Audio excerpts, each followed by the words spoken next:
Muito bem. Tem que ser mais pertinho.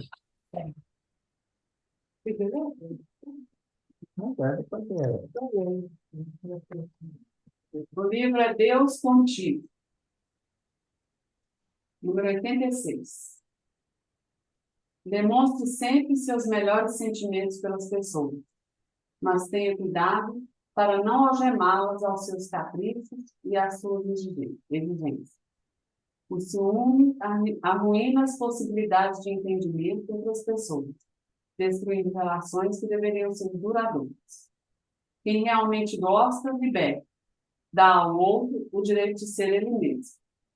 Quem é inseguro, desconfia, cria situações que não existem e acaba pondo tudo a perder.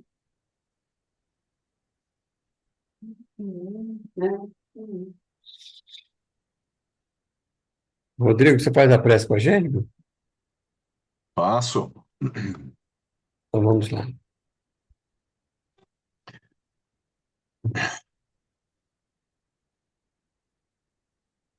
Senhor Jesus, mestre querido, amigo de todas as horas, anjos guardiões, assistentes espirituais dessa reunião, irmãos encarnados e desencarnados, muito obrigado por mais essa oportunidade, que não tem preço, e é um privilégio podermos estar reunidos nesse momento de paz e tranquilidade para o alimento verdadeiramente necessário. Esperamos ser orientados, abrir nossa mente e coração para novos ensinamentos, com a visão ampliada. Humildemente pedimos que nos favoreça o entendimento necessário devido às nossas limitações, mas na certeza de podermos ampliá-la. Obrigado, Senhor, por mais essa oportunidade. Que assim seja.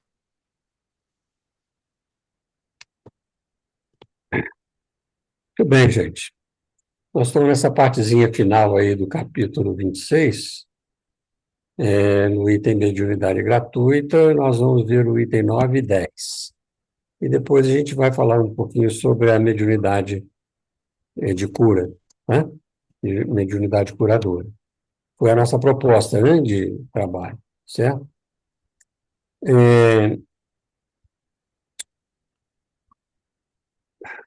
Quem vai ler para nós aí?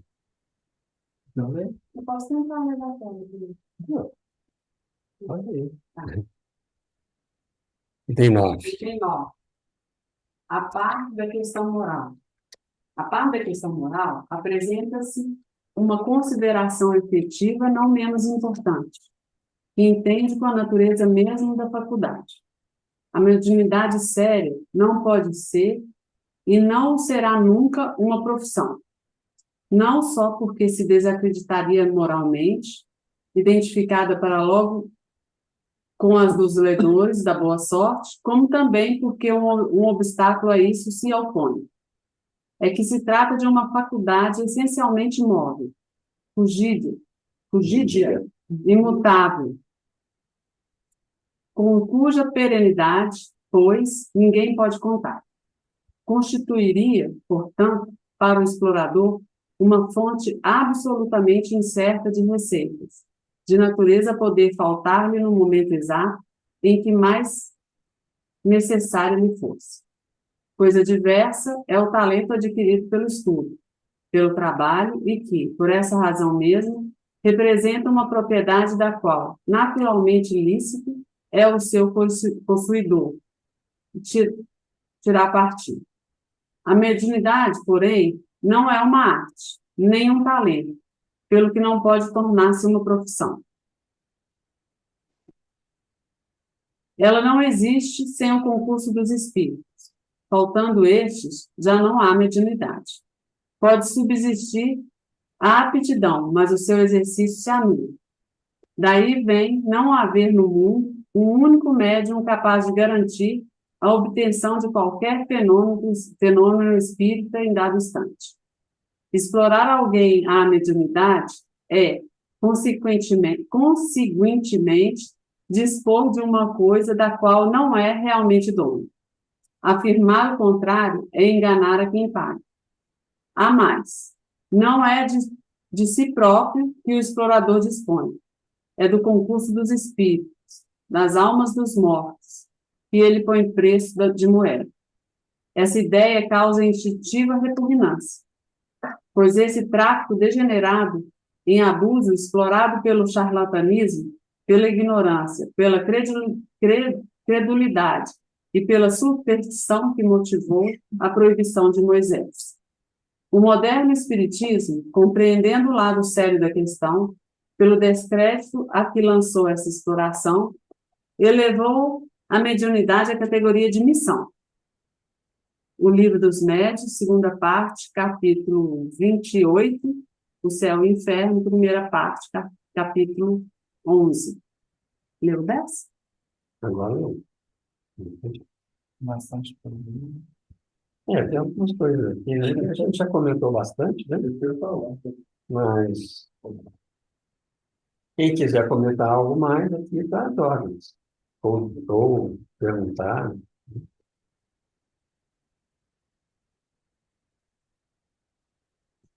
O que quer dizer? Ele não existe sem o conjunto dos espíritos.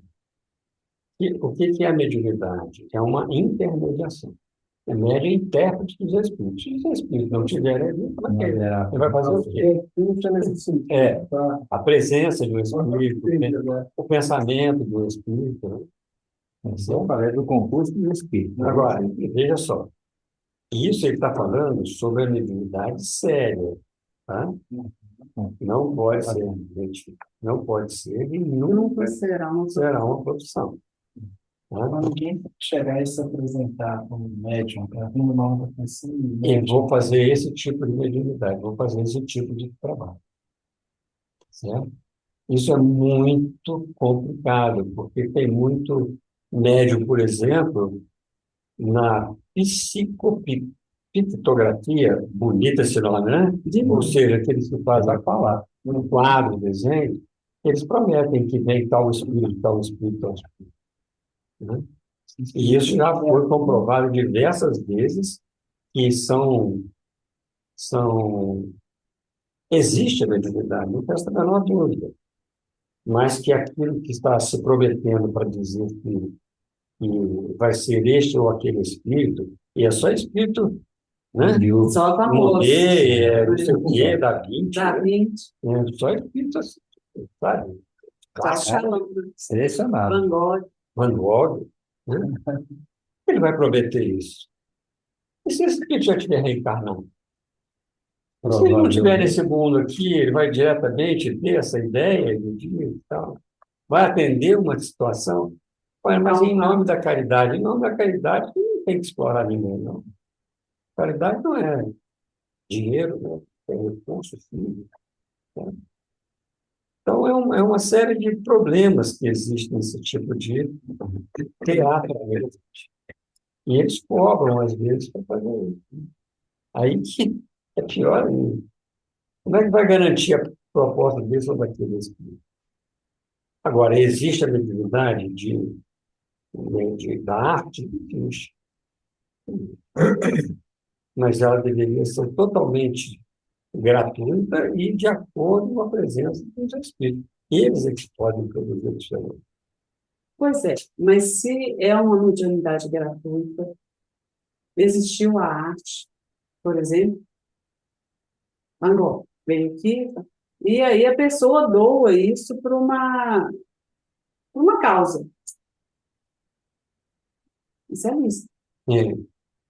E aí? E como é que você vai provar que era mesmo? Então, você tem que fazer um estudo minucioso daquilo. Assim como, por exemplo, quando foi com o Chico, quando ele escreveu Parnaso de Alentum, ele não escreveu Parnaso de Alentum, ele foi recebendo as mensagens. E aquilo constituiu um livro chamado Parnaso de Alentum. Agora, tem teses de doutorado em cima desse livro, mostrando a correspondência de ideias que existem entre os espíritos que participaram, né, que deram as suas mensagens ali, contribuição, e ele ainda como encarnado. Né? Alguns dos Anjos, Castro Alves, vários espíritos que estão no Parnaso, mas muito, fizeram tese de doutorado sobre isso. Né? Assim, trabalho acadêmico não é para comprovar. Não. Não, é para pesquisar mesmo. Pesquisa, né? É um trabalho de pesquisa, de comparação e tudo. E Para a você conclusão é que realmente são atribuídos a esses nomes.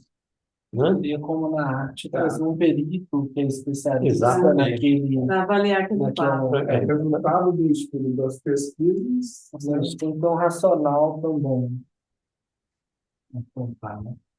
Então, há pesquisa, há estudos sobre isso, já há mais tempo, e agora isso está sendo trabalhado nas próprias universidades.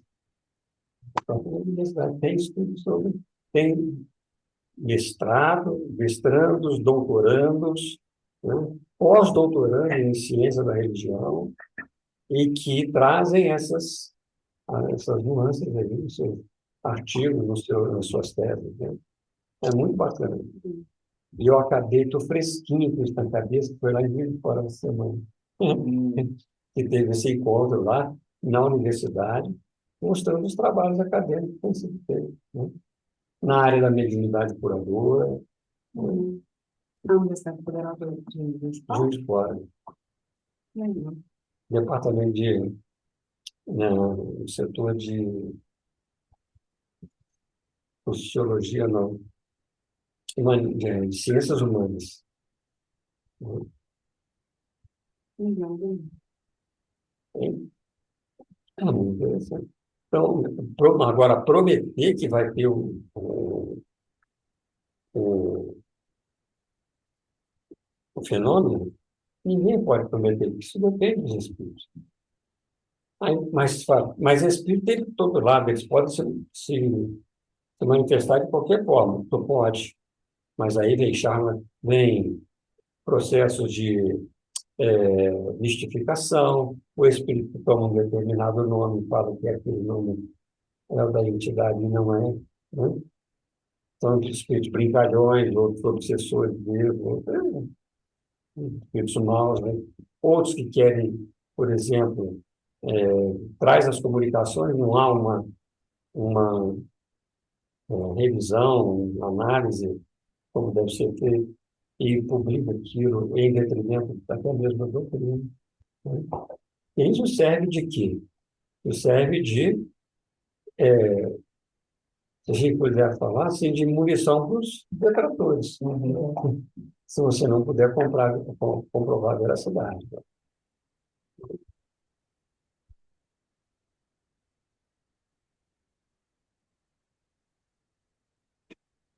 Só uma curiosidade. Ah, No encontro desse final de semana, tinha os estudos da UFMG, porque tem um menino que morreu, ele estava fazendo alguns estudos. olha, eu acho que Esqueci o tinha nome gente dele, da UFMG, sim, mas não como expositor. Né? só para participar. Só como participante. Né? Como que ele chama? Ele morreu há pouco, que era professor lá, mas ficou doente muito tempo. Ah, sim, eu não lembro o nome dele, você falou. Mas são trabalhos sérios, viu, gente? Tem sido feito trabalhos muito sérios a respeito da realidade espiritual. Quer dizer, como conclusão, não é como objetivo. O objetivo é fazer essas comparações, esses estudos, essas situações de verificação mesmo se aquilo tem coerência, se não tem, né? É um trabalho muito sério que esse pessoal faz, né? Eles têm acompanhado bastante aí para todo lado do Brasil, né?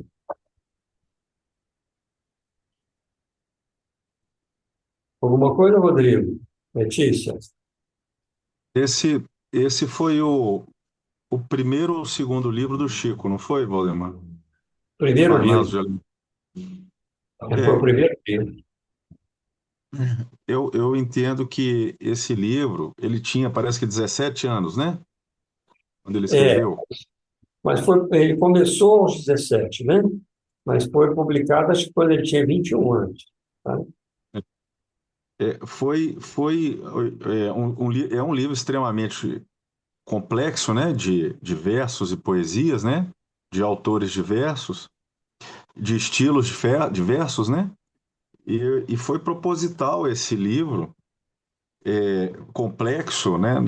No sentido literário, vindo do Chico, para provar exatamente que aquilo não era do Chico, né?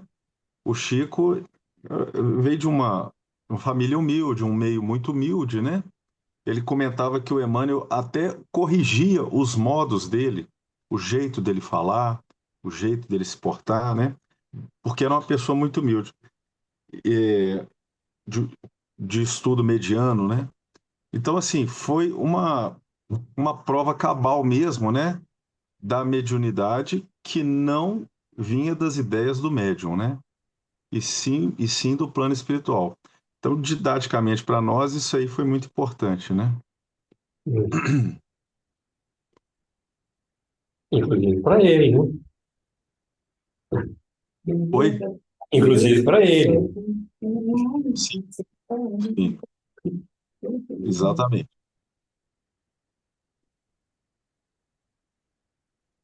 O que eu Porque, acho importante, o que eu acho ah, importante é nós sabemos disso, né? Mas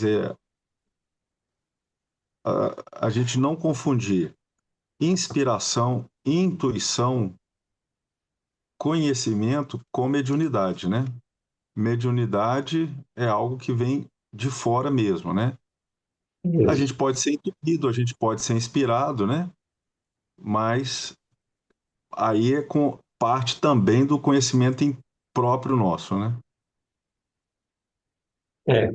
Kardec foi falar isso no livro dos médiuns, quando ele fala no capítulo dos médiuns, né? Ele tem um item que ele trata exatamente sobre esse assunto. Ele vai dizer o seguinte, que a mediunidade, todo aquele que sente num grau qualquer a influência dos espíritos é por essa forma médium. E ele vai dizer, de uma forma geral, todos nós somos médios, porque todos nós sentimos essa influência. Ela pode ser uma influência oculta, pode ser uma influência clara, mas a influência em si não representa um trabalho mediúnico.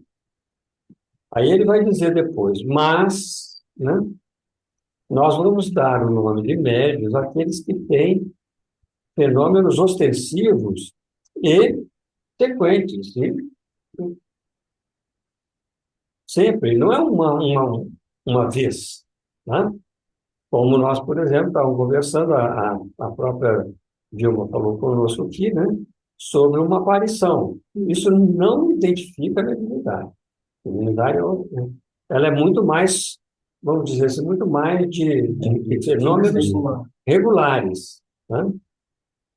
Não é aquele momento e acabou. E ela exige um trabalho, né, de concentração. É todo o processo, né? Então, a mediunidade ela não é assim, que é considerado que Kardec vai estudar, então são essa mediunidade ostensiva, de efeitos patentes, né? Agora, ele vai falar sobre inspiração, sobre intuição, isso aí é uma coisa comum em todos nós. Até para aqueles que não nem acreditam nos espíritos, né? Uhum. É, porque os espíritos não vão deixar de influenciar porque eles não acreditam neles. Se é para o bem, tudo bem. Se é para o mal, também eles influenciam. Se eu quiser fazer uma fofoca no Instagram ou no WhatsApp, né?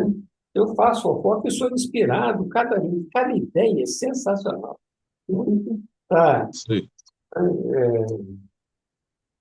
sei lá, Sim, não. acabar com a moral de uma pessoa. A gente tem cada ideia maravilhosa, certo? É só a gente abrir a brecha e aqueles que querem fazer isso vêm ao nosso. Borradinho. Vem lá, ah, instrumentinho bom aquele ali, não está nem sabendo o que está fazendo, vamos lá. Nossa, gente, essa ideia vai ser sensacional. Vou matar o cara. É isso mesmo. Então, o cuidado que a gente tem que ter, né, nessas nossas situações, né? E o pior é que tem caso assim mesmo. Tem, mano. A gente vê muito caso de uma menina nova que se suicidou porque falaram dela no Instagram. Exatamente. Autocancelamento, né? Isso acaba com a vida de uma pessoa. Exato. E aí vem aquela ideia, nossa, eu tive uma grande ideia para poder prejudicar aquela pessoa. E aí, cheio de espírito querendo fazer isso. Só dá espaço, né? Ele é grande, o espírito fez. Tem mesmo. Tem muita gente desocupada no mundo espiritual, né? Se tem no mundo dos encarnados, imagina os Imagina lá. desencarnados. É lógico que não são só esses, né? Tem muita gente boa ali. Tem muita gente que está arrependida, tem muita gente que está fazendo esforço, né? Mas Aliás, o caminho é assim. o caminho. Mas tem muita gente que só fica fofocando. Sim. A fofoca continua assim. Continua, Você achou que era só continua. A gente não muda assim, porque mudou de plano, a gente não muda de ideia, não. Tem que fazer esforço. Vai acontecer alguma coisa que vai mudar. Mas às vezes são espíritos distraídos, são espíritos endurecidos que não querem mudar. Pois é, esses espíritos endurecidos que não querem mudar não tem nada a ver com essa história. Não, não. Mas Mas o médium pode receber um espírito desendurecido. Pois é, esses. E a gente encaminhar esse espírito para uma reflexão, entendeu? O grupo, não o médium, o grupo que atende, vai encaminhando isso. Mas ele pode aceitar ou não. Mas para ele é parecido, né? Tem que ter um pouquinho de querer, não? Às vezes Ele cai de não. paraquedas. Às vezes não. Às vezes são espíritos que estão passando naquele momento, não é reunião mediúnica, é por um médium, tá? Passando aquele momento, aí, olha ali, gente, vou dar uma escrevinhada, vamos lá, vamos escrever um pouco. E o médium vai, tal, começa a escrever. Se o médium não estiver preparado, ele pode até continuar ali naquela situação. Se o médium estiver mais preparado, aí ele vai buscar uma análise daquela coisa que está fazendo, para ver se aquilo tem alguma utilidade, né? Então, por isso que ele coloca ali, olha, elevou a mediunidade à categoria de missão. Missão, gente, não é coisa complicada, não. A gente acha que missão é um missionário, é um Chico Xavier, não é isso não. Mediunidade não é uma missão nesse sentido, no sentido lático da palavra, né? Que é para instruir, que é para auxiliar o progresso, que é para, né, ajudar a essa instrução da humanidade, através das mensagens, através desta convivência espiritual que mostra a realidade espiritual. Então, a mediunidade não é algo que é muito, uma missão muito grande. São raros os médiuns missionários no sentido restrito da palavra. Mas no sentido lato, são muitos. Todos aqueles que trabalham para o bem, no sentido geral, são médiuns, né? Executando a sua missão. Agora, os aproveitadores, os charlatães, esses são complicados, né? Então, essa categoria de missão é da utilidade que pode ter. Paulo vai dizer na sua carta aos Coríntios, a manifestação do Espírito é dada a cada um para o que for útil. Então, tem que haver uma utilidade. E utilidade é para o bem. Nunca é utilidade para o mal, né? Aí não é útil.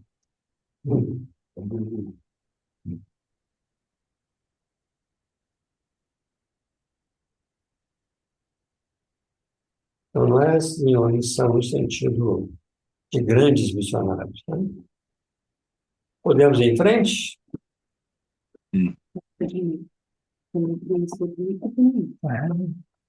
Você volta.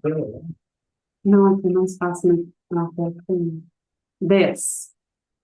A mediunidade é coisa santa, que deve ser praticada santamente, religiosamente. Se há um gênero de mediunidade que requeira essa condição de modo ainda mais absoluto, é a mediunidade curadora. O médico dá o fruto de seus estudos, feitos, muita vez, à custa de sacrifícios penosos. O magnetizador dá o seu próprio fluido, por vezes até a sua saúde. Podem pôr-lhes preço. O médium curador transmite o fluido salutar dos bons espíritos. Não tem o direito de vender. Jesus e os apóstolos, ainda que pobres, nada cobravam pelas curas que operavam. Procure, pois, aquele que carece do que viver, recursos em qualquer parte, menos na mediunidade. Não lhe consagre, se for assim preciso, senão o tempo de que materialmente possa dispor. Os espíritos lhe levarão em conta o devotamento e os sacrifícios, ao passo que se afastam dos que esperam fazer dele uma escada por onde subam. Quando a gente fala dos espíritos aqui, são os espíritos bons, tá? Os espíritos superiores. Eles levarão em conta o devotamento e o sacrifício. Ao passo que esses espíritos bons se afastam do que esperam fazer deles uma escada por onde.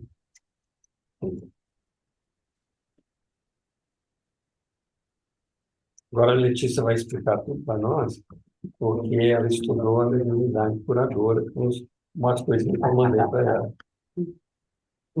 Você viu? Checkmate agora. Letícia, você achou que era de graça? Aí, de graça, aquilo que de graça você Pode colocar seu áudio aí para funcionar. Nada, eu estou atrasada nos estudos. Eu estou preocupada também, porque tem muitas coisas que vão acontecendo que não é fora do espiritismo, né? Esse é. E as pessoas vão se envolvendo e quer que a gente se envolva também. Aí eu até repassei algumas coisas para o meu irmão. Tudo tem seu tempo, Letícia. Não É. preocupe não. Tá? Vamos falar sobre esse pedacinho aqui. Olha, tá? A mediunidade é coisa santa, isso aqui, está claro que está vendo, né? Quando nós falamos sobre isso, é o que Kardec quer dizer? A seriedade que nós devemos tratar dos fenômenos mediúnicos. Ele está dando a ideia de todo. E se há um gênero que deve ser, essa condição é ainda mais absoluta, é a mediunidade curadora. E aí ele vai dizer aqui, o médico que dá seu fruto de estudo, ele pode botar preço naquilo que ele faz. O magnetizador, o que é o magnetizador?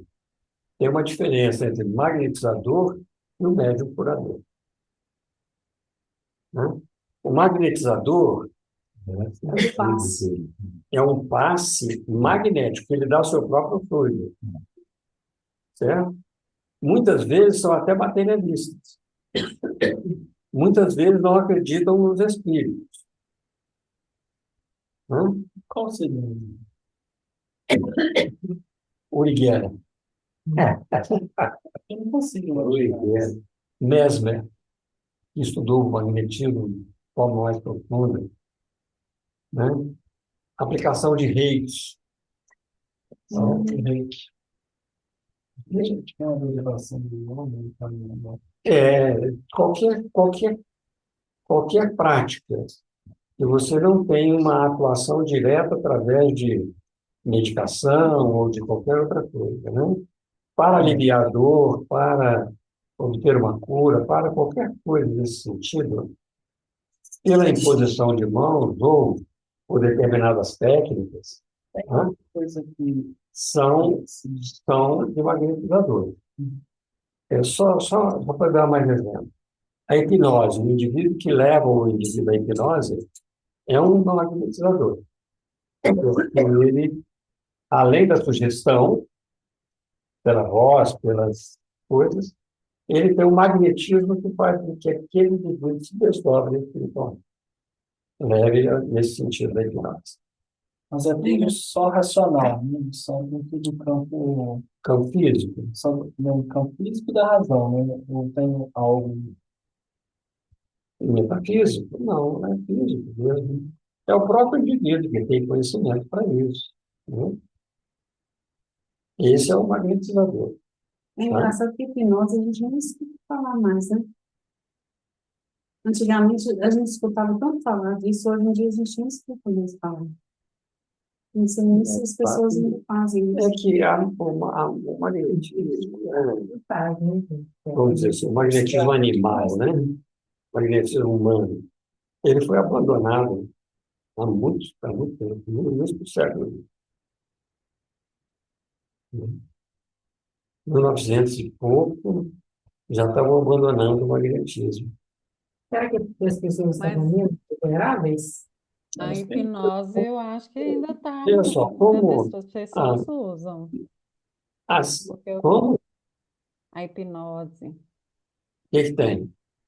Não, é que a Silvana falou que não ouviu falar. Outro dia a Anete falou uma palestra que tem pessoas, médicos, que Tem. usam a Até eu hipnose para falar. alguns Tem. tratamentos. Eu tenho um colega que ele faz isso, só mexe com vitiligo e psoríase. E ele é uma equipe, são cinco ou seis profissionais. Pega o paciente, pelo hipnotismo, faz a regressão dele até um período que tem algum processo que pode desencadear aquilo. Então, eles começam a tratar naquela coisa. Isso é uma realidade, né? É, Eu ia comentar, ainda, além disso, tem uma regressão de memória, né? E essa regressão de memória pode ser nesta vida ou pode ser até mais distante, em outras. E esse colega é um grande espírito. Tem que ser muito especialista a respeito, porque não é fácil, não, tá? É um trabalho muito sério, não pode ser brincadeira. Mas esses indivíduos, eles gastam seus próprios fluidos. Eles não estão apelando pela apometria ou outras experiências mediúnicas malucas aí, né? Com médiuns nesse sentido, e que cobram para isso também não podem garantir. Aí está o problema. Por isso que ele fala que a mediunidade de curadora, ela deve ser gratuita. A mediunidade, agora, se o Mas indivíduo no magnetismo, aplica o seu próprio magnetismo, é a mesma coisa, pela hipnose. mas aí ele pode cobrar. Pode. Porque isso é do estudo dele, do trabalho dele. Mas aí tá falando, né? O magnetizador dá seu próprio tudo, por vezes até a sua saúde. E Pode pode impor pôr esse em preço, preço. você está certo. E o magnetizador, Também, né? O médico da o sua. médico, o que é o médico? O médico estudou, ele trabalha, ele estuda, ele tem, né, custos a próprio sacrifício Agora, o que o médium é? Um espírito vem com todo o conhecimento que tem, Só eu com toda a também possibilidade de bons fluidos, o outro estende a mão lá e ele vai cobrar. Aí não é ele, né? Pois é, tem O prêmio do ouro. Ah, não vou falar. Deixa. Pode falar, né, Depois, tia? depois a gente conversa, Valdemar. É, Não é assunto pessoal. tá bom. E aí, Agora não vou de curiosidade. Foi falar, né? Não, é porque Agora, não tem a ver com o espiritismo. tem a ver com umas questões assim que meu irmão está se envolvendo que tem a ver, mas é como se fosse para mim, eu vejo como se só mudou a nomenclatura, entendeu? Mais ou menos, mais ou menos, É, tá? é, Só depende do que você está trabalhando, né? Porque, por exemplo, a parapsicologia trabalha muita coisa que é da própria mediunidade, e, no entanto, ela chama de outros nomes. Ela vai dando nomes, tá? uhum, Com coisa que a mediunidade não é uma ciência. É a ciência espírita, é o laboratório da ciência espírita.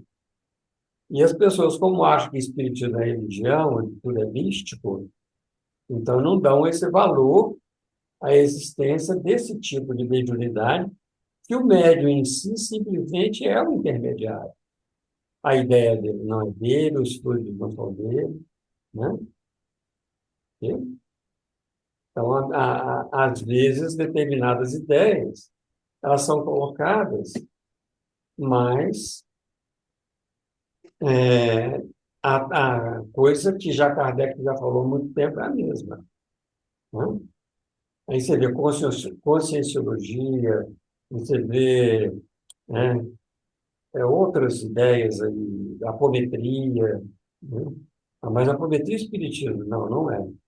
É bastante diferente. Eu não sei o que é apometria. São ideias que foram surgindo, né? E que eles fazem as experiências com o próprio paciente. O paciente é o próprio médium. Leva ele numa condição de desdobramento e trata o indivíduo em desdobramento, né? Nós temos umas diferenças nesse sentido, né? então a apometria não é espiritismo? Não, não é. É, Fazer cura em desdobramento não é. olha, veja só, a gente confunde muito cura com desdobramento, né? Com coisa que a gente conserta pelo espírito, que é a matéria, para trazer isso para o corpo físico. Mas isso se faz pela própria substituição dos fluidos, pelo passe, não necessariamente desdobrando o indivíduo, tá? Não necessariamente no campo espiritual. Nós podemos dar o passe serve para o corpo, né? Então, o Espiritismo não adota essas técnicas, muito menos com aqueles que não têm,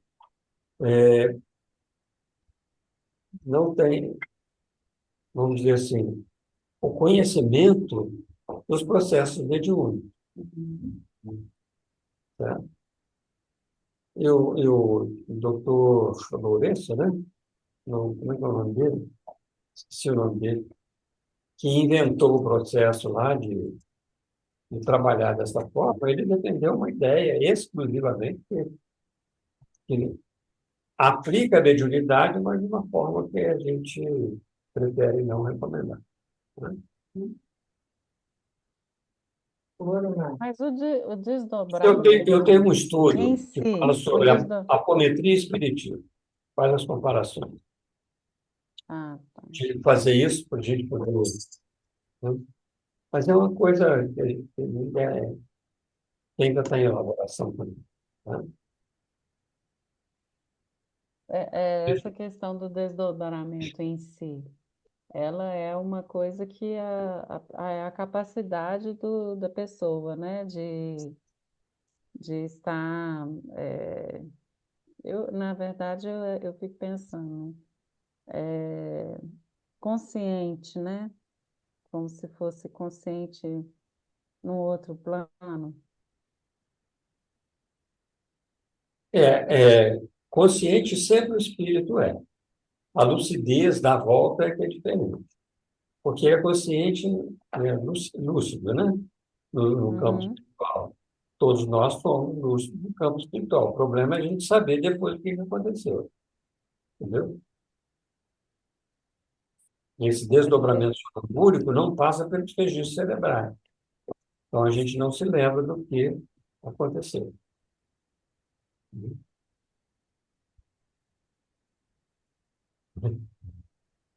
é complexo. Não é um assunto para meia hora, não. É um assunto para discutir semanas aí, né? E a gente tem que entender todo o processo livre. Todo o processo. É o mais difícil, né? Entender o processo da mediunidade, porque se a gente não tem eu imagino, né, que nós estamos evoluindo para ter a mediunidade mais ostensiva, né? Talvez, não sei, se isso tem a ver com a evolução do espírito. A mediunidade É, independe, né, da moral, certo? ela independe da A moral. mediunidade, sim, independe da moral. É uma faculdade Sim, a e você pode faculdade. empregar essa faculdade de qualquer forma. O Mas emprego dela você dá pode condição. desenvolvê-la. É isso, eu queria Pode, saber isso. Eu pode, posso desenvolver a minha faculdade mediúnica. pode, pode. Se ela estiver em germe, pode, né? Mas Nem quando ela chega em germe? Isso tem é uma só ter a palestra. experiência. Nós temos que experimentar. Tem que fazer as experiências para isso, né? Mas quando é aquela... Quando, Já pode estar aí. Quando não há experiência, a gente não se disponibiliza a essa experiência, a gente não sabe. mas É igual... eu não saber pode me atrapalhar também? Não. O que atrapalha a gente não é a mediunidade. É o que a gente É o faz da nossa quê? vida.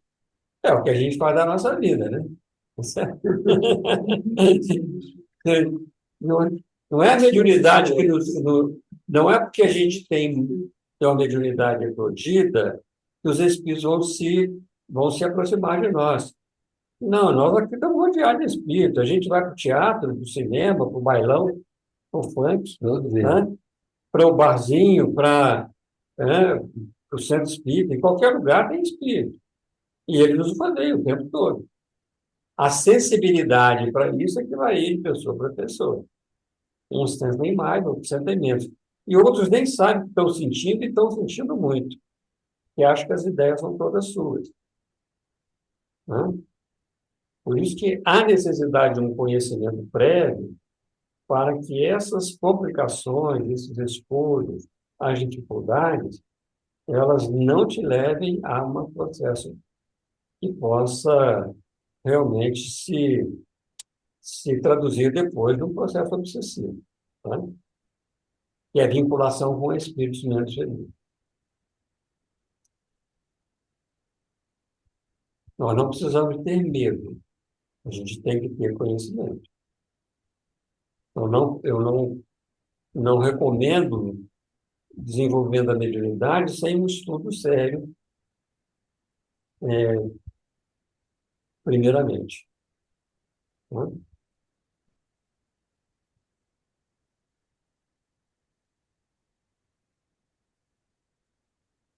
Nós vamos fazer isso, Letícia.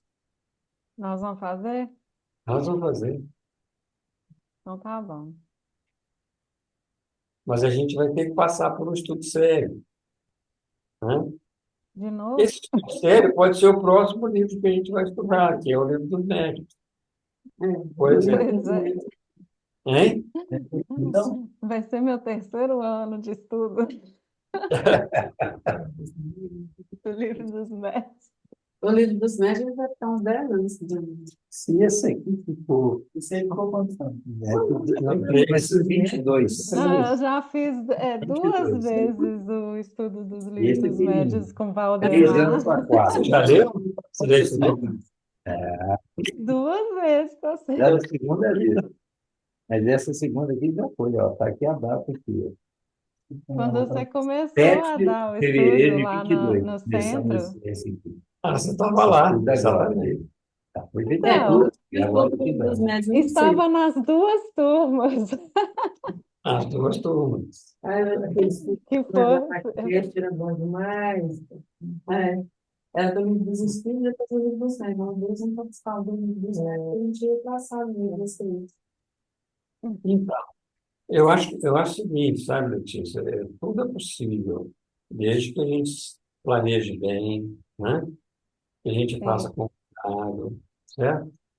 Que a gente tenha um trabalho sério, aí um outro foco, né? Pois é, Aham. eu fico pensando nisso. Às vezes a gente vê as pessoas falam assim, porque agora eu participo de uma reunião de intimidade. E não sei se essas pessoas têm, assim, tanto, levam a sério tantos estudos assim para participar de reunião de intimidade. Depois cada um escolhe o que faz, né? Eu posso ir para um laboratório, fazer, gente, eu estou no laboratório, fazendo muita E daí? experiência. Isso aí não quer dizer nada. Não significa que eu vou fazer um bom trabalho, certo? Mas Nem eu bom achava que trabalho. não é qualquer pessoa podia. Você tinha que estudar para entrar no Seria o negócio. certo. Eu acho que esse seria o ideal. Mas uma pessoa que, por exemplo, para ter uma mediunidade explodida, ela vai ficar 3 anos, 4 anos estudando primeiro. Não, então você faz o trabalho de Uhum. automático, Um e outro. simultâneo, É. né? Mas agora ela deve se dedicar. Porque se ela não se dedicar ao aprendizado, aí você não tem como trabalhar com uma pessoa nesse sentido, né?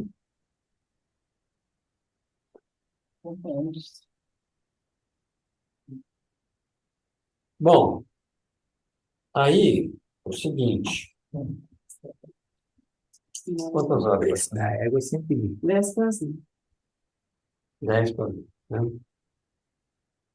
É, nós chegamos a comentar sobre este artigo aqui, ó, da mediunidade curadora, tá? Mas nós não colocamos isso daqui no grupo. Eu coloquei hoje. Aquilo que você pegou já É, isso aí? É esse eu tô daqui. pegando aqui.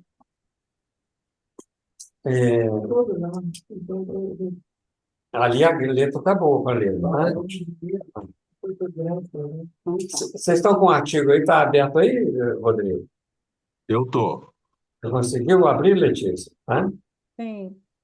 É, veja, esse artigo é um dos trabalhos mais extensos sobre a mediunidade curadora que Kardec fez. Agora, se a gente for catar em toda a revista espírita, né, tem muita coisa a respeito de mediunidade curadora. Mas esse daqui foi o mais extenso, não, desculpa, condensado em termos de uma informação mais precisa. E ele estava atendendo a um correspondente de Lyon, né, o senhor AD, A.B, eu não sei quem que é, né, e que esse senhor faz essas perguntas para ele. Na qualidade de espírita, venho recorrer à vossa gentileza e pedir alguns conselhos relativamente à prática da mediunidade curadora pela imposição de mãos. Então, vamos começar aqui. Mediunidade curadora pela imposição de mãos, na casa espírita, no centro espírita, para o espírita, é chamado hoje de passe. O passe é, na casa espírita, traduz essa ideia de que você está ali sob a regência, sob a influência de um espírito para entregar os frutos da melhor forma possível. Então, ele se identifica com isso. Chama mediunidade curadora porque não tinha outro nome, para não confundir com passe dado pelo magnetizador na época de Kardec. Porque quem dava passe na época de Kardec, passe, chamado passe, era só o magnetizador, que dá o seu próprio fluido. Tá? Por isso que ele chamou de mediunidade curadora. Um simples artigo a respeito desse assunto na revista, contendo alguns desenvolvimentos, seria acolhido, tenho certeza, com grande interesse, não só por aqueles que, como eu, se ocupam desta questão com ardor, mas ainda por muitos outros a quem a leitura poderia inspirar o desejo de também delas se ocuparem. Lembro-me sempre dessas palavras de uma sonâmbula que eu tinha formado, ou seja, é um indivíduo que tem conhecimento da mediunidade, né? Sonâmbula significava médium, né? Tá. Eu já estava pensando que era outra uma pessoa. Uma mediunidade que havia um desprendimento integral, tá certo? E hoje, às vezes, é chamada de incorporação. Então, eu a mandava durante o seu sono magnético. Olha o magnético aqui, olha, tá vendo? O que é o sono magnético? É um sono provocado pelo magnetismo humano ou espiritual, tá? Os espíritos também podem provocar esse sono magnético. Mas aqui, eu a mandava durante o seu sono magnético, que era induzido pelo passe dele. Visitar uma doente à distância é a minha pergunta acerca de como poderíamos curá-la, disse ela. Há alguém em sua aldeia que poderia fazê-lo. É fulano de tal. Ele é médium curador, mas não sabe disso. O benzedeiro. Aham. Antigamente. Nossa, e como tinha antigamente, né? Nossa. E ele não sabia disso. Ou seja, ele não sabia que ele era médium, que os espíritos atuavam sobre ele. Porque a simplicidade desse indivíduo, né? Alguém na sua aldeia que poderia fazer. E ele não sabe disso. E aí ele começa a perguntar, eu não sei até que ponto essa faculdade é especial. Cabe a vós, mais do que qualquer outro, apreciá-la. Para quem que ele está falando isso? Porque foi o maior estudioso dos fenômenos mediúnicos que já se teve na história. Né? Nem com todo o doutorado a respeito disso, até hoje, não se conseguiu nada mais do que Kardec falou. Certo? Tanto tempo nesse espaço. O que está sendo feito? Trabalhar apenas as fronteiras e não a causa em si. Mas é isso que é interessante, né? Porque a gente está falando o Kardec era um grande estudioso, né? Ele Também. estudava também muito, né? Ele testava vários médiums e estudava aquilo, né? Em Ele profundidade. apreciava bem os termos, tudo. Né? Bom, então, sobre mediunidade curadora, ele está aqui também nessa prova. Mas se realmente o for, quando seria desejável sobre a tal ponto chamasseis a atenção dos espíritas? Porque os espíritos precisavam disso, né? Todos aqueles que, mesmo fora de nossas opiniões, nos lessem, não poderiam sentir qualquer repugnância em experimentar uma faculdade que apenas requer fé em Deus e a prece. Tá? E é onde nós vemos que tem muitas ideias religiosas que há imposição de mãos.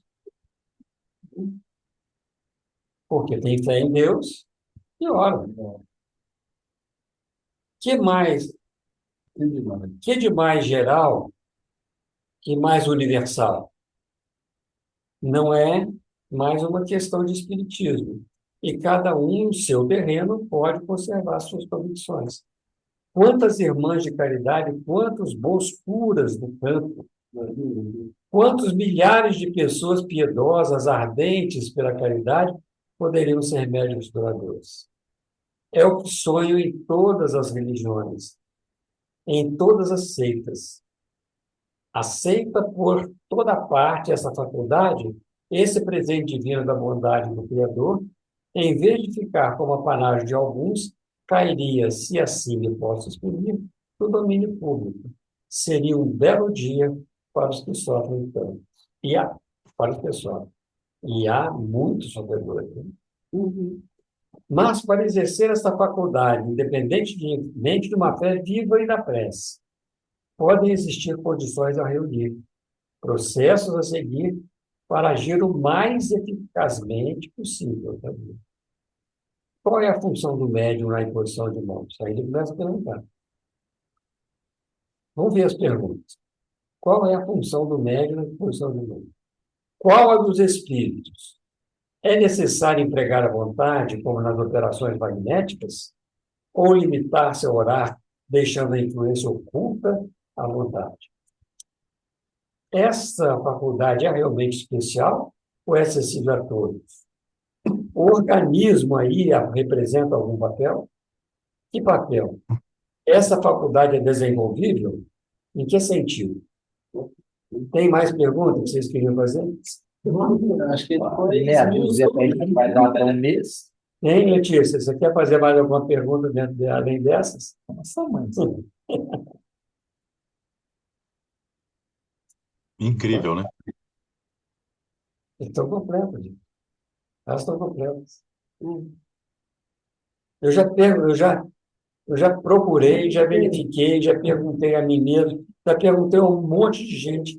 O que vocês queriam saber mais a respeito da mediunidade curadora? Aí uma vez, um indivíduo falou assim, e a técnica para isso?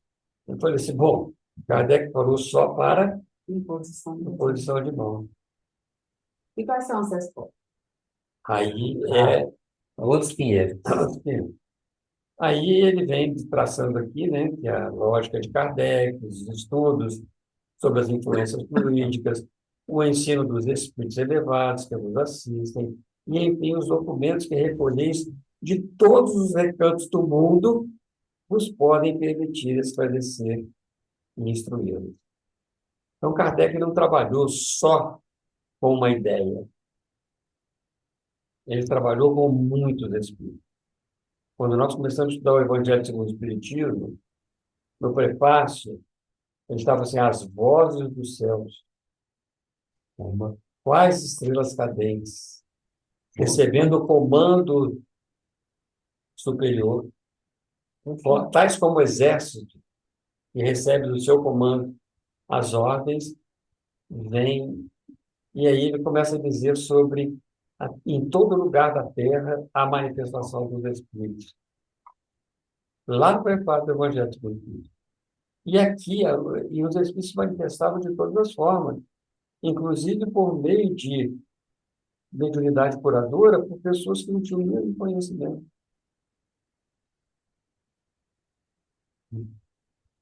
As experiências mediúnicas foram feitas em todos os recantos do mundo. E com isso ele, recebendo essas ideias, vendo nos jornais o que acontecia, tá? E as pessoas que iam fazer, ele trazia isso daí e fazia isso tudo. Ninguém como vós está colocado nessa posição única. Todos os que se ocupam deste assunto desejam vossos conselhos, tanto quanto eu, disso tenho certeza. E creio fazer-me de um intérprete de todos. Que mina segunda é a mediunidade curadora. Alivia-se-á ou curar-se-á o corpo. Olha, isso aqui é importante, tá, gente? Curar o corpo. O problema é que tem gente que vai tomar passe para ficar calmo. Aí o fluido do passista é excitante, ele fica mais excitado. Mais agitado. E pelo alívio ou pela cura, pelo alívio ou pela cura, achar-se é o caminho do coração, onde muitas vezes a lógica tem falhado. Que recursos possui o Espiritismo? Como é rico de meios a que está chamado a servir. Não deixemos nenhum improdutivo. Que tudo contribua para elevá-lo a difundi-lo, inclusive a mediunidade curadora. Para tanto, nada negligenciais, caro senhor Kardec, e depois de Deus e dos bons espíritos, o Espiritismo vos deve o que é exatamente. Depois de Deus e dos bons espíritos, o Espiritismo deve a Kardec o que ele é. Já tendes uma recompensa neste mundo pela simpatia, pela atenção de milhões de corações que oram por vós, sem contar a verdadeira recompensa que vos espera no mundo melhor, etc. E aí Kardec começa todo o trabalho. Aí tudo espera. Então, veja, que é interessante a gente observar esta consulta, porque ela foi respondida. E o AB nunca se identificou, sempre ficou com o AB. Kardec nunca identifica. Ele sempre dá é muito difícil identificar um correspondente, tá? Para preservar. Agora, na situação atual que nós estamos recolhendo, né, e catalogando os documentos de fonte primária, né, esses nomes existem. Então, mais tarde, nós vamos poder descobrir quem foi o arquiteto. Certo. Essa daí foi a versão que foi impressa, mas ele tem um papel, alguma Ele tem um coisa aqui. papel, ele tem um papel que ele Com recebeu, os as nomes. cartas que ele recebeu. Isso está sendo tudo recuperado. Boa parte está fazendo um trabalho do ACOL, que é o Museu Allan Kardec, online, né? Tudo de graça. Né? Isso, mas se você Isso, for o pessoal o pessoal de Juiz de Fora estabeleceu uma plataforma para poder ter acesso ao público em geral. o Google Drive tem Como conseguiram?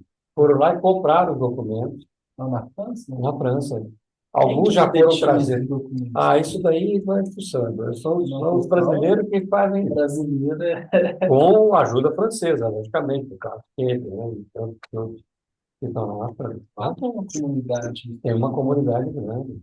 né? A Federação Espírita Brasileira vai ajudando, mas não está à frente disso. Quem está à frente disso é um pessoal dessa área de documentação mesmo. Tá? O Adair foi lá e comprou por dezenas de milhares de euros pela documentação que estava lá. Então, mas por que o francês vende? Porque ele era dono da livraria, que herdou esse negócio e ficou lá. Não, sim, mas assim, por que o francês não tem esse interesse que nós temos em entender? É diferente, o brasileiro é diferente. Entendeu? Uma raça única. E aqui no Brasil nós precisamos de gente que tem um espiritismo conforme ele foi Tem mesmo. criado. Mas quem está fazendo esse trabalho, você está fazendo esse trabalho para escanear e botar online. E traduzir. E não vai Escanear. comprar nada, né? Isso que é. Nada, não está cobrando nada. E é uma turma grande que está fazendo isso, não uma pessoa. Com certeza, na França, alguém já digitalizou esse documento. Algumas coisas. Algumas coisas. Vale a pena Essa livraria deve estar cheia de coisas ainda. Para eu que sou leigo, isso, a sensação que eu tenho escutando o que você está falando é que o valor em que existe ainda físico deixado pelo Allan Kardec, pelo francês, não é o mesmo que nós damos como brasileiros. Não, É verdade, eu falo. isso. Porque Porque nós estamos fazendo né? um trabalho aqui acadêmico, certo? Não é um trabalho somente espírita, é um trabalho acadêmico, é um trabalho de pesquisa, é um trabalho de buscar as fontes primárias. O que faz o pesquisador?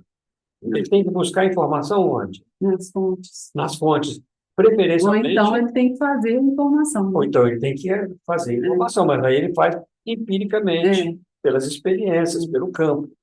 Tá? Se E ele tiver passa a ser condição de fonte fazer primária. A alguma partir coisa, daquilo, ele passa a ser fonte primária. Uhum. Como essas experiências já foram feitas no século XIX, Só organizar isso tudo, né? é trabalhar e de recuperar isso tudo. Agora, muita coisa foi perdida, né?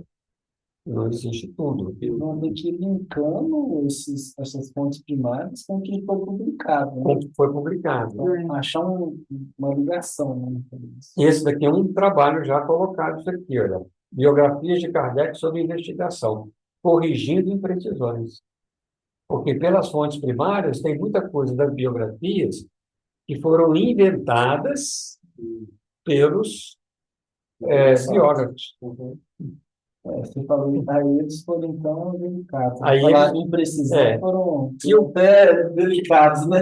e o Carlos Sec, né? Que é da Federação Espírita Brasileira, tá? Aqui, olha. CCPD né? É um centro de de documentação de pesquisas espíritas, né? E ele fica em São Paulo, né? Centro de Documentação e Pesquisa do Espiritismo, Eduardo Carvalho Monteiro, por IPSM no final. E foi esse daqui que começou, né? Então, aqui, olha, nós temos esse trabalho aqui, que já corrige muitas coisas de biografias. A biografia de Kardec e de Madame Kardec, ou seja, a Lili Boulay. Corrige muita coisa. E tem muita coisa que diz que ele fez que ele não fazia. Tem muita coisa que ele diz que ele falava chinês, alemão, não sei das coisas. Falava duas, três línguas. No filme, são copiados das fontes que não são fontes plenas. Certo? E ainda mais com, né?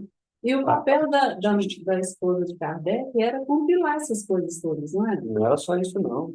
Ela foi a grande trabalhadora de todos os processos. Quando ele esteve em Vila Selic, escrevendo o Evangelho segundo o Espiritismo, ela tomou conta de tudo. Depois da morte dele, ela que ficou à frente dos processos de continuar as obras, né, em todo o mundo inteiro. Pois aí, as fontes primárias estão mostrando diferenças entre aquilo que a gente sabe do que é aquilo que realmente. Alguns dizem que foi aneurisma cerebral, outros dizem que foi infarto. Com quantos anos?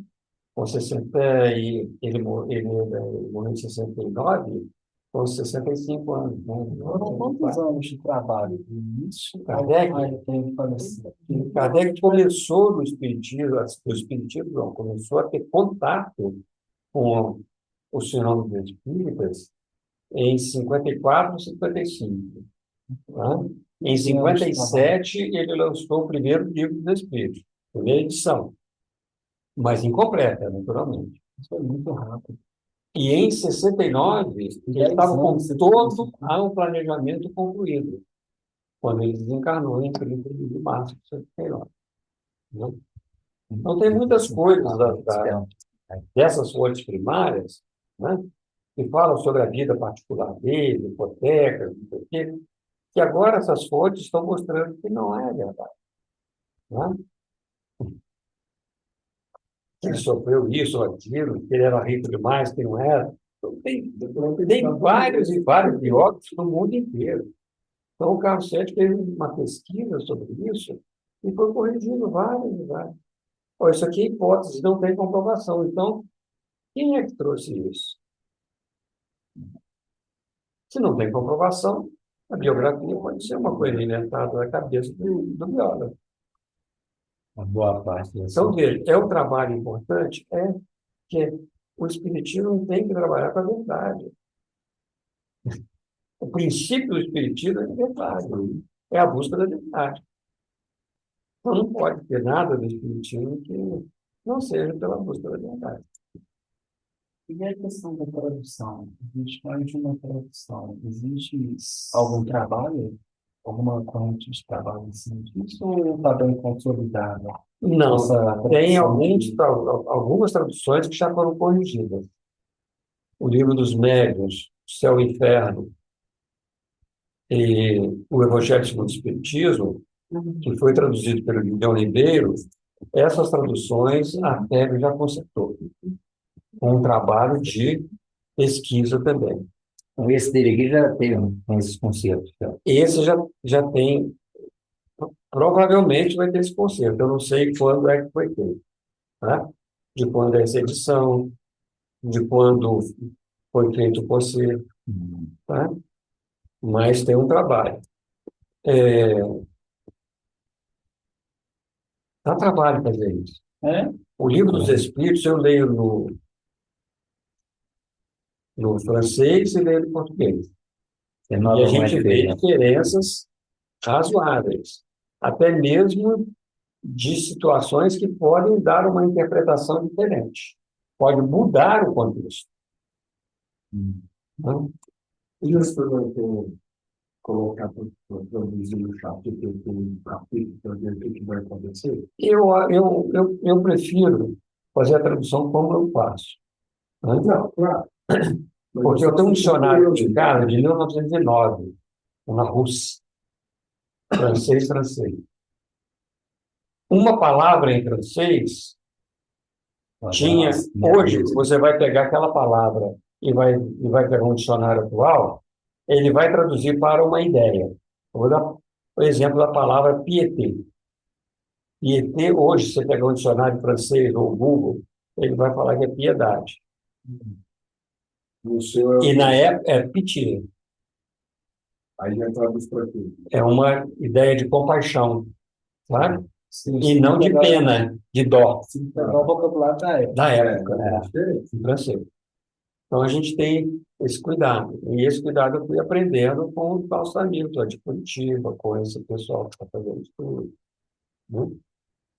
O livro do Leon Denis, que nós estamos estudando, eu leio em francês e em português. Seria diferente. E tem muita coisa em vermelha que a gente coloca, né? Pai, mas você sabe francês para isso? Não, mas eu pesquiso. Eu vou lá, pesquiso, olho. Então, quando eu leio um artigo do Leon Denis aqui, uma página daquela, dá todo um trabalho. Uma vez a Alcione me ajudou numa questão de um livro dos Espíritos, que fala sobre as guerras, né? E essa questão ainda não foi corrigida pela fé. Nós olhamos, ela e o Pierre me ajudaram na tradução, porque eu não podia entender que era para massacrar um povo, porque a palavra massacrar hoje significa dizimar, Vamos destruir. e, no entanto, é confinar para auxiliar na instrução.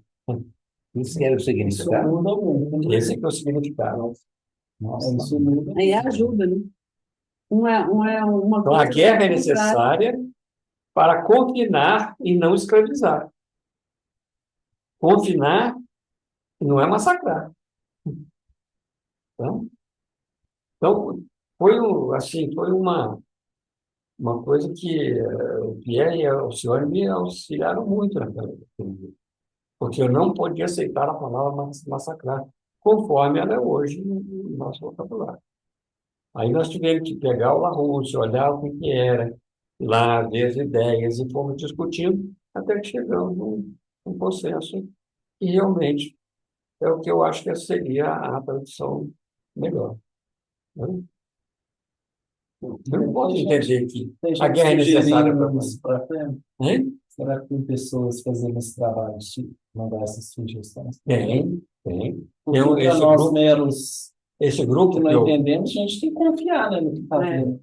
esse grupo que eu fui trabalhando, eu fui lá ver agora, eles têm um grupo de estudo próprio, tá? E o Kardecpedia já tem essas correções.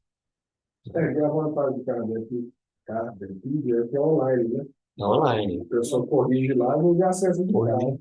Depende do livro, você tem que comprar outra versão. Sim. Então, não vai dar tempo da gente estudar, né? Já que eu mandei o arquivo e só fiz essa introdução, Mas você falou que esse pedacinho você está falando. 2.600 palavras, né? não é pouca coisa, não, né? São 15 itens, tá? Sério, né, Arthur? Porque há uns tempos atrás que seria bem danadinho isso aí. Na verdade, a gente tem que voltar no início, quando a gente voltar a estudar. Não, aí a gente só continua, né? Sequência. Mas nós vamos ficar 2 meses sem estudar, quase. Mas o mais importante vem agora. Relaxar, porque E agora foi só questão de consulta. tem que relaxar, porque o pior vem depois. Agora nós vamos, quando a gente voltar, a gente começa aqui do item 1, né? E é quando, ou dessa introdução que Kardec faz, o que nos pega, a questão foi esboçada no Livro dos Médiuns, em muitos outros artigos da Revista Espírita, a propósito dos casos de cura de obsessões. Ela é resumida no Evangelho segundo o Espiritismo, que nós vamos estudar aqui. Resumida, né? Nós estudamos agora, e lá no capítulo das preces espíritas, né? Que vai falar prece pelos doentes e obsidiados, a partir do item 77 do capítulo 28. Né? E isso daqui, ele está resumido, mas aqui ele vai trabalhar os principais pontos, tá? Agora, veja só, não nos permitir, nos limites deste artigo, que lhe dar o desenvolvimento que comporta, resumimos alguns dos princípios fundamentais que a experiência consagrou. Né? Que a experiência consagrou, ou seja, para um trabalho empírico, de pesquisa. Né? Não é uma coisa que é inventável. Então, surpreso até agora que não conheci ninguém. Então, eu vou te dar um exemplo. Tem a questão. Essa comunidade lá, em percentual da população, deve ser bem menor que Não, E hoje, porque é mais muçulmano, é muito diferente colocando o trabalho espírita aqui no Brasil, que a gente tem uma liberdade muito grande de expressão, do que na própria França.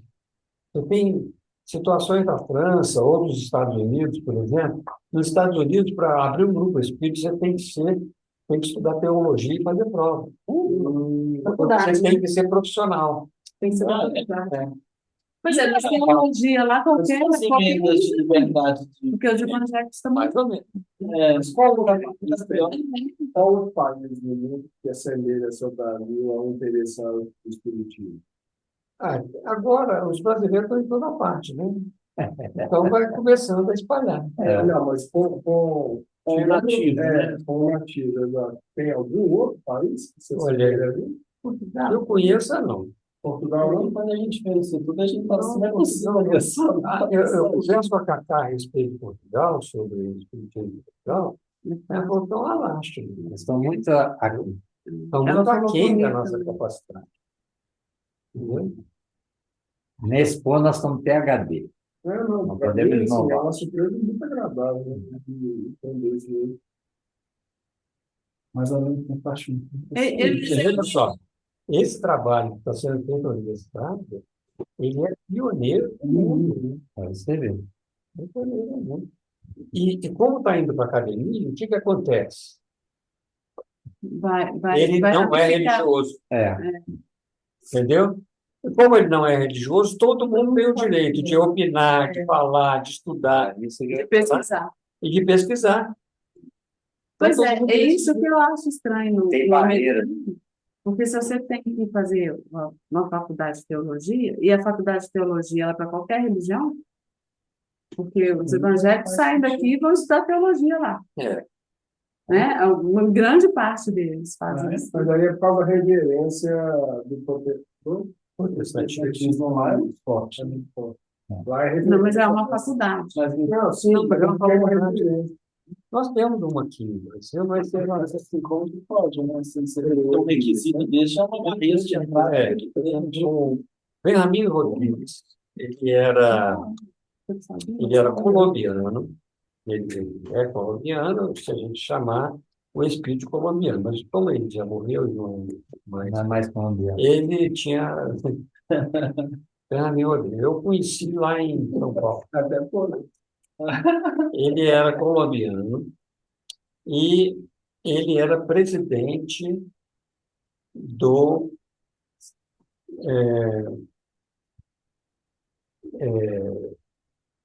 como se tivesse da Federação Espírita dos Estados Unidos. Para ele ser presidente da Federação Espírita dos Estados Unidos e abrir um grupo, ele precisou de fazer um curso de teologia, então ele não tinha mais padre. Só faltava essa. Era um indivíduo de uma cultura incrível. Ele teve que formar em teologia. Existe uma federação espírita americana Tem no mundo inteiro tem federações espíritas. com os nativos atuando? Não, brasileiro está mais à frente de tudo, né? Os brasileiros. Raça da É. Na Alemanha, a mesma coisa. Na França, aí tem o Charles Kemper. O Charles Kemper é nativo, né? Aí tem muitos franceses que... Mas eles trabalham mais no sentido do espiritismo como ciência pura. Tá? O Charles Kemper não. Então, na casa espírita, é só um estudo. O Charles Kemper ele tem um conhecimento maior nesse sentido, porque, inclusive, ele fala muito bem o português, né? Então, ele tem, assim, Aí Essa ele noção é mais francês e fala bem português, assim. fala. Por conta do espiritismo. Ele é um cara. Hein? Por conta do espiritismo. Eu acho que é, quanto à cultura dele, o espiritismo também, né?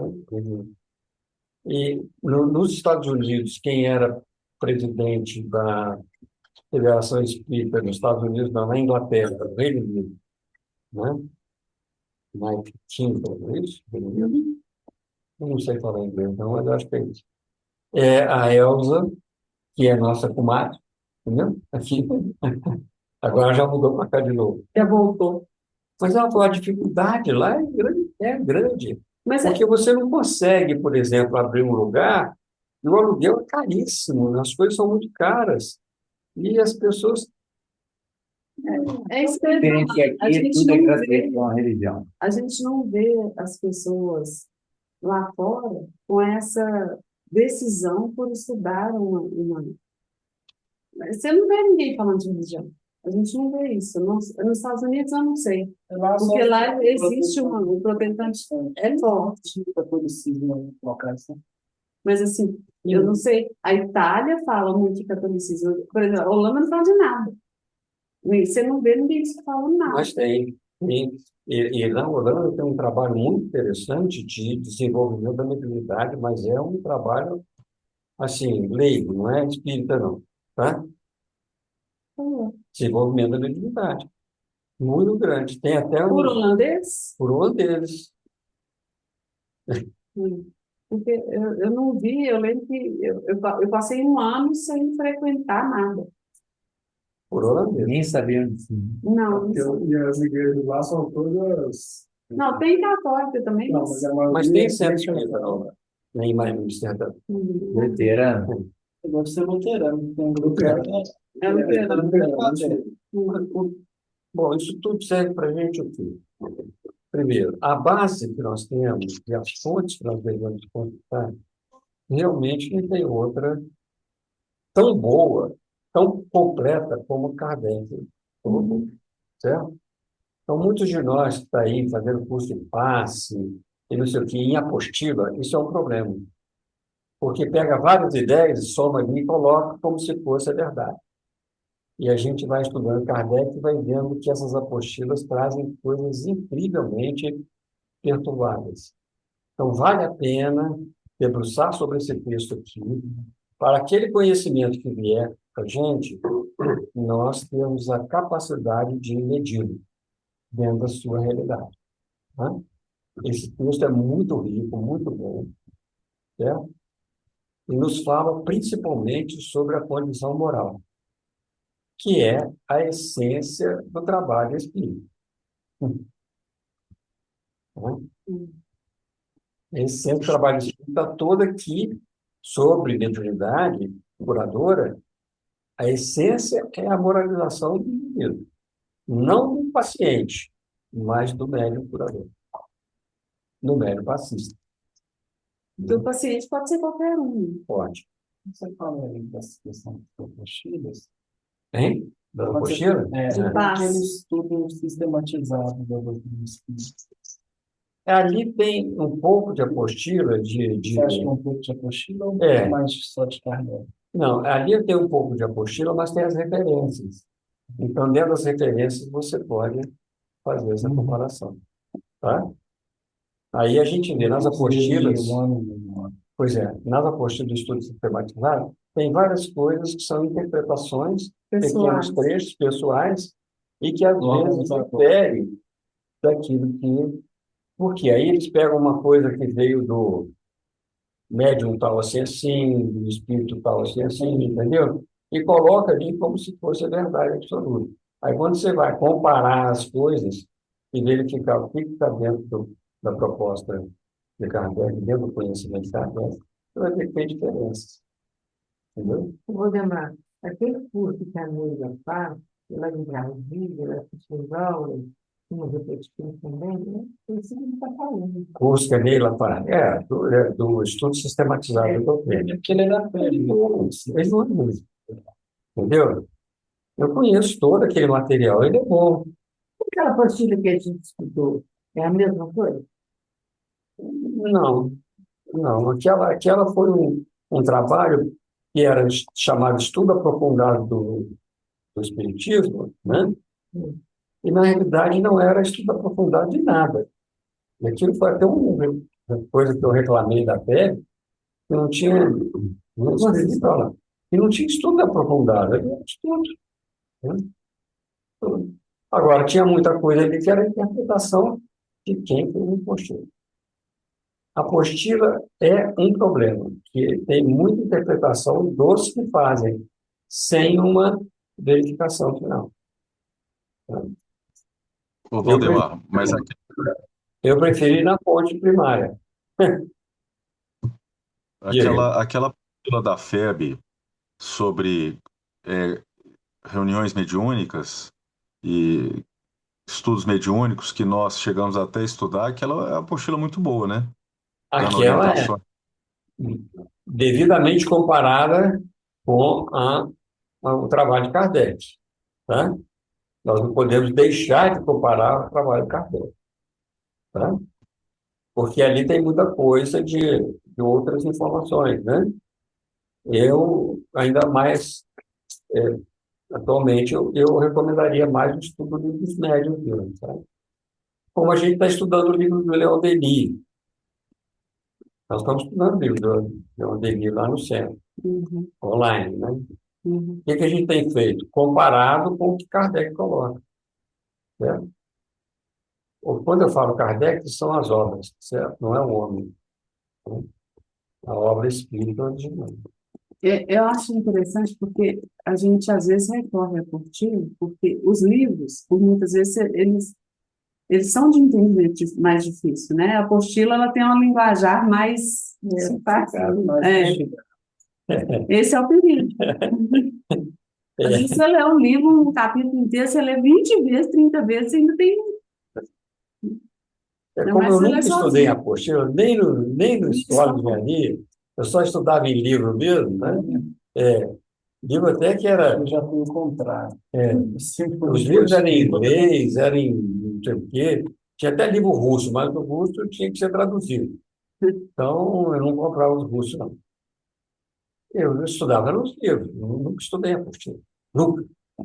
Eu não gosto de apostila também, não, mas que ela tem um linguajar mais simplificado e as pessoas preferem, eu acho que. Porque o livro é muito, muitas vezes, ele é difícil. Então, vamos deixar esse trecho aqui para a próxima, né, gente? A história da pedra é gigante, né? A gente tem um caminho longo na cultura. 1 milhão de Aqui, ó, 370 evangelhos, segundo. espiritismo. Mas que é como se fosse uma comparação. Dessa tradução. Mas Tá? é A tradução do Guilherme Ribeiro. E tem a tradução do Noleto também, que é da Mas vai ter curso de carro, sei. A do Noleto está mais. A do Noleto já está mais. Essa daí parece que ele vai chegar no original. né? Não sei. Eu até essa lição aqui, eu tinha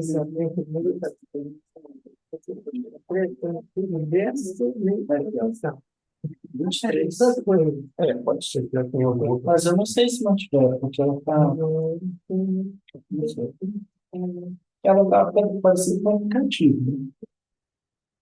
Quando eu comparava com o aplicativo, mas eu tenho um outro livro em casa, sem ser qualquer tradução, que é completamente diferente. Eu não conseguia nem acompanhar a leitura. Tem as duas vampiros, do Salvador Retiro. Muito bem, gente. Vamos encerrar, então? Isso aí. E o próximo livro já foi definido? Nem acabou isso aqui, isso aqui leva Dois capítulos. hein? Dois capítulos. Mas você vai ver, nós vamos aqui até lá, abrir o artista aqui. Ele já falou aí o livro do médico? Nós vamos ver, né? Às vezes parece alguma coisa que seja mais. Vamos ver. Vamos começar. Relação do Paulo, tá? Tá. É,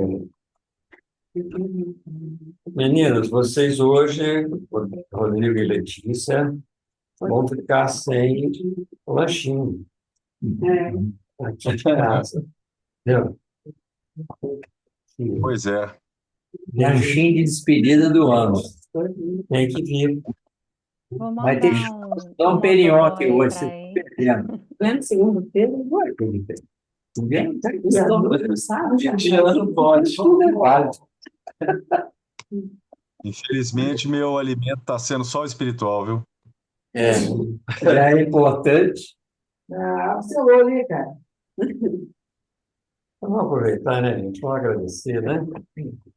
Agradecer esse ano que nós tivemos aí, Vem, Cezinho. aí a vinda do Rodrigo para o grupo, né? Para nós é uma alegria ter aqui. O Davi e a Jéssica, né? Que também chegaram esse ano aqui.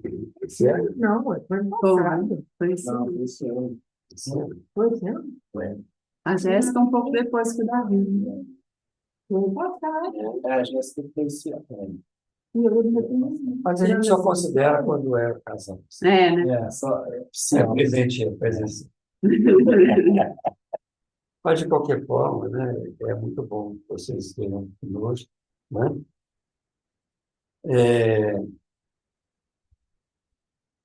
E a gente só tem mesmo que agradecer. Eu tenho tido muita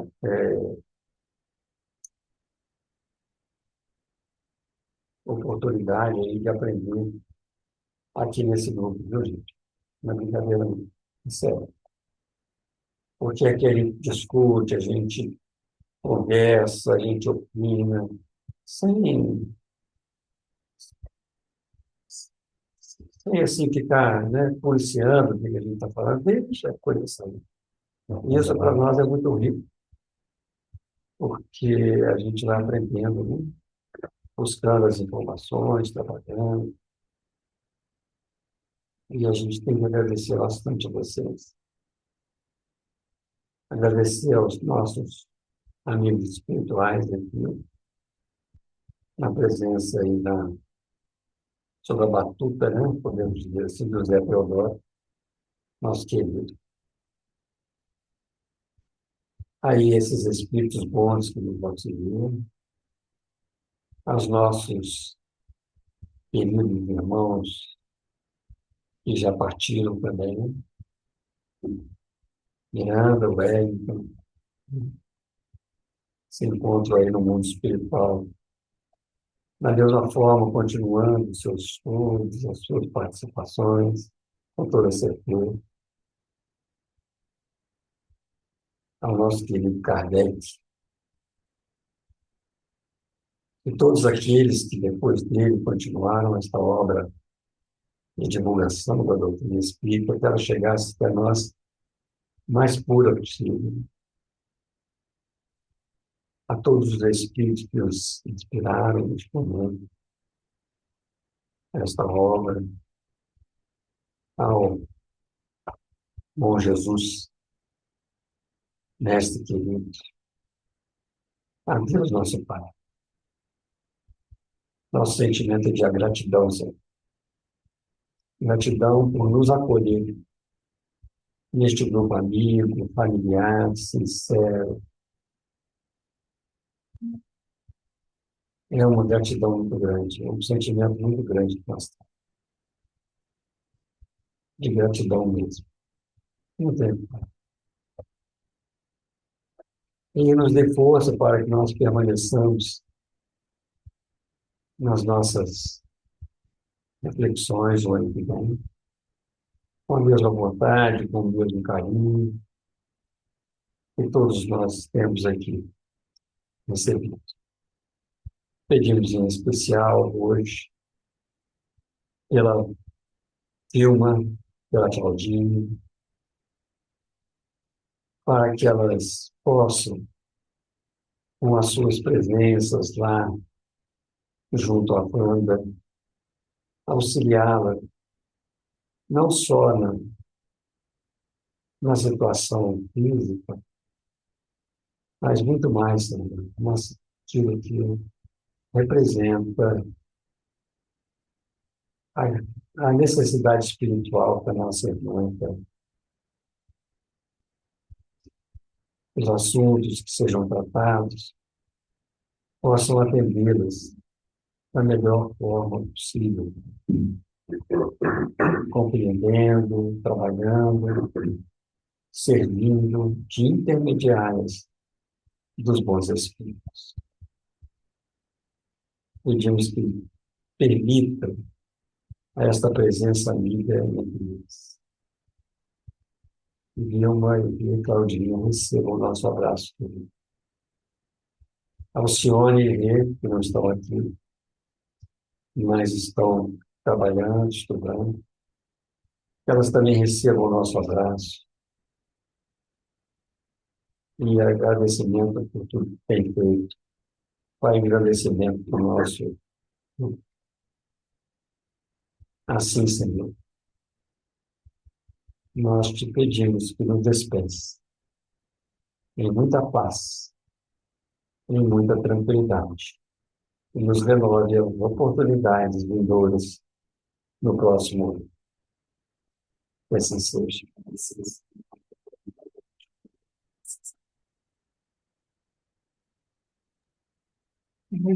Pessoal, boa noite a vocês. Se eu não vê-los mais, feliz ano novo.